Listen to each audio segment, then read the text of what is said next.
Hello, আসসালামু আলাইকুম। Hello guys, সবাই কেমন আছেন? আশা করি ভালো আছেন।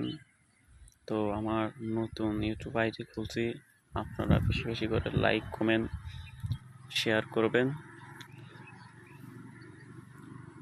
সবাই যদি ভালো করে আমার আইডিটা শেয়ার করেন, বেশি বেশি দেখেন, তাহলে সবচেয়ে উপকৃত হব। তো হ্যালো গাইস, আজকে আপনাদেরকে আমি দেখাতে যাচ্ছি, এটা আমার নতুন ভিডিও, নতুন ইউটিউব। তো দেখাতে চাচ্ছি যে বিষয়টি, সেই বিষয়টি এখন আপনাদেরকে আমি দেখাবো। আসলে দেখতে পাচ্ছেন এই জমিটা, আসলে এই জমিটা এই জমিটাতে আজকে আমি নতুন ভিডিও করতেছি। এই নতুন ভিডিও ইউটিউবে ছাড়বো। এর আগের অনেকগুলো ভিডিও আছে, করছি, সেগুলো আপনাদেরকে দেখাবো। তো আসলে এই জমিতে অনেক পরিশ্রম করার পর, অনেক খাটাখাটি করার পর জমিতে কিছু পরিবর্তন করতে পেরেছি। মাশাআল্লাহ, অনেক পরিবর্তন হয়েছে। তো আপনারা দেখতে পাচ্ছেন জমিটা সকাল বেলার ভোরের শিশে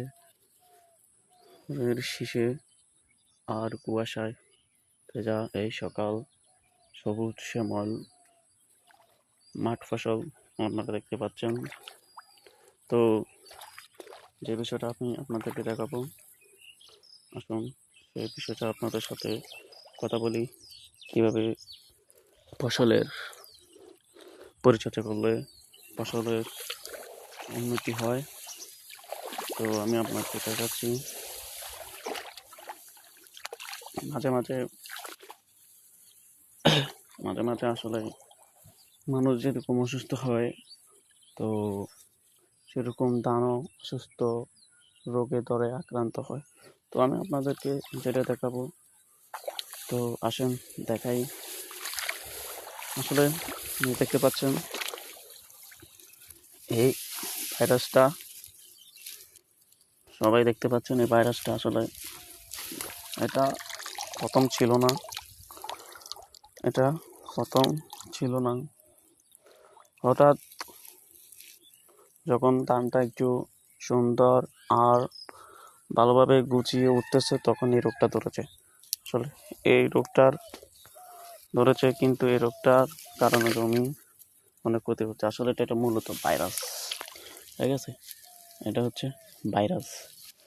তো এটার জন্য কীটনাশক দিয়েছি, তো ওষুধ দিয়েছি, আশা করি ভালো হয়ে যাবে ইনশাল্লাহ। আবার দেখতে পাচ্ছেন এপাশেও আছে। তো মোটামুটি আগে থেকে কিছু কমছে, আগে অনেক বেশি ছিল। তো আপনারা দেখতে পাচ্ছেন জমিটা, আসলে জমিটা এরকম ছিল না, আরও অনেক ছিল, ফাঁকা ছিল, ধান ফসলগুলা গ্যাপ ছিল। তো এরপরে এটা পরিচর্যা করার পর, ঘাস বাছার পর জমিটা কিছুটা হলেও ফিরিয়ে আনছি, সুন্দরভাবে গঠন করতেছি। আসলে দেখতে পাচ্ছেন আমি সকাল সকাল আজকে জমির এখানে আসছি। তো দর্শক, আপনারা কি করবেন, সুন্দর করে জমির পরিচর্যা করবেন, তাহলে ফসল ভালো হবে। আপনারা দেখতে পাচ্ছেন ধানের যে গোছাগুলা, এই গোছাগুলা অনেক চিকন ছিল, এরকম ছিল, এরকম চিকন ছিল। আর এগুলা সার এবং ওষুধের বিনিময়ে গুলা অনেক পরিবর্তন হয়েছে। দেখেন অনেক আগের থেকে তো অনেক গোছাগুলো অনেক মোটা হয়েছে। তো গাইস, আপনারা আরও দেখতে পাচ্ছেন এই পুরো জমিটা। তো আমি মনে করি সুন্দরভাবে পরিশ্রম করলে ধান ফসল ভালো হবে। আশা করি এভাবে আপনারা জমির পরিচর্যা করবেন, নিয়মিত জমি পরিষ্কার করবেন ধান গাছগুলার ঠিকমতো আছে কিনা, তারপরে এই গাছের ধান ফসলের আশেপাশে গাছগুলো আছে কিনা এগুলা পরিষ্কার করে দিতে হবে। তারপর সময় মতো আবার এগুলার কোন সময় কি কীটনাশক ব্যবহার করতে হয় বা সার প্রয়োগ করতে হয় সেগুলা জানতে হবে, আর সেগুলা সঠিক সময় দিলে ধানের গাছের জন্য ভালো হয়। আপনারা দেখতে পাচ্ছেন মোটামুটি এগুলো অনেক হয়ে গেছে, উন্নত হয়ে গেছে গাছ। তো আমার পরিশ্রম করতে হবে, আপনাদেরকে পরিশ্রম করতে হবে। তো প্রথম আপনারা জমি রোপণ করবার আগে একটু মাটি পোকার ওষুধ, তারপরে সার, ভিটামিনের জন্য এগুলা দিবেন। তারপর জমি রোপণ করবেন।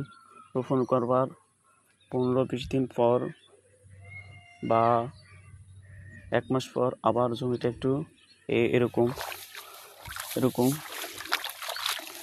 আগাছা গাছগুলা পরিষ্কার করে, এরকম আগাছা ঘাসগুলা পরিষ্কার করে জমিতে একটু পরিষ্কার করে দিবেন, তখন জমিটা সুন্দর দেখা যাবে। তারপর 2-1 দিন পর জমিতে সার দিয়ে দিবেন, যেন ধান গাছগুলো সুন্দরভাবে উঠতে পারে।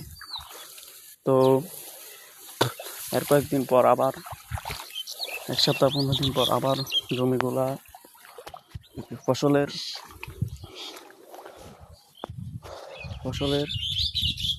গোছাগুলা, ধানের গোছাগুলা মোটা হওয়ার জন্য আবার ওষুধ ব্যবহার করবেন।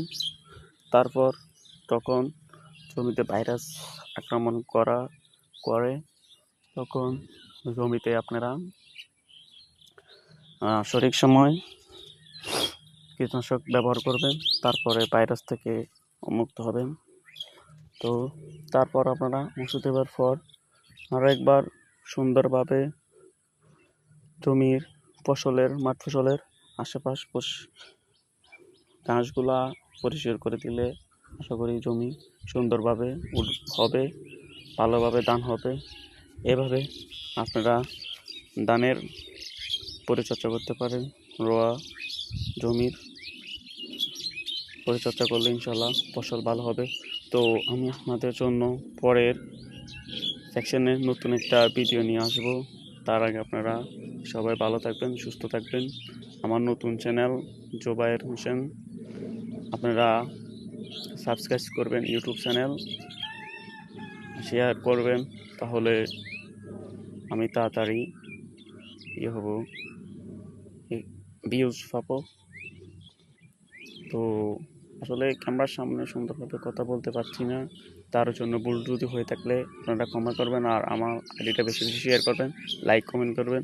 আসসালামু আলাইকুম।